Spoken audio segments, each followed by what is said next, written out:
রফিকুল ইসলাম মাদানী তাদেরই তৈরি করা সন্তান, সে বলছে যে পুলিশ প্রশাসন ওনার নামটা কেটে দিল, বোঝা গেল ব্যাপারটা আলাদা। সাথে সাথে লাল কলম দিয়ে কেটে দিছে, সাথে সাথে লাল কলম দিয়ে কেটে দিছে। শুধু কেটেই দেয় নাই, আমি যখন জিজ্ঞেস করলাম কি, উনি তো সবচেয়ে গরম কথা বলে, পারলে হাসিনার একবার কাপড় খুলে ফেলে, তো ওনার নাম কাটছেন কেন? হুজুর এটা বুঝবেন না।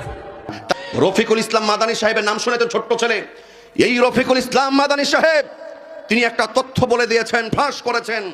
এই রফিকুল ইসলাম মাদানীকে যখন ফ্যাসিস্ট স্বৈরাচার আওয়ামী লীগ যখন অ্যারেস্ট করলো, অ্যারেস্ট করার পর রফিকুল ইসলাম মাদানীকে যখন রিমান্ডে নেওয়া হলো, তখন রফিকুল ইসলাম মাদানীকে বলছে, এই তোর অবস্থা খারাপ আছে, টর্চারিং শুরু করেছে, বলছে তোকে ছাড়বো না, তাড়াতাড়ি বল রাষ্ট্রবিরোধী কারা বক্তব্য দেয়, কারা লেকচার দেয়, হুমকি ধামকি, কোন সমস্ত বক্তাগুলো আলেমগুলো লেকচার দেয় রাষ্ট্রদ্রোহী, সেই বক্তাগুলো কয়েকজনের নাম দেয়।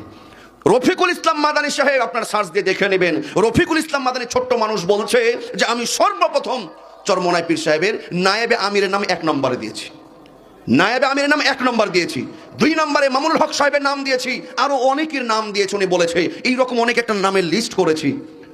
তো গোয়েন্দা বাহিনীরা, প্রশাসন বাহিনীরা সব নামগুলো ঠিক রাখলো, চরমোনাই নায়েবে আমিরের নামটা কেটে দিল। রফিকুল ইসলাম মাদানী সাহেব বলছে কি ব্যাপার, উনি তো সবার চাইতে বেশি ডাইরেক্ট কথা বলে, রাষ্ট্রের বিভক্ত কথা বলে, হুমকি ধমকি দিয়ে রাখে, ওনার নামটাই আপনারা কাটলেন কেন? বলছে হুজুর ও আপনি বুঝবেন না, ও ব্যাপারটা আলাদা। বোঝা যায় ওনারা ঐক্য থাকবেন না, সেটা আমি অনেক আগে থেকেই জানতাম।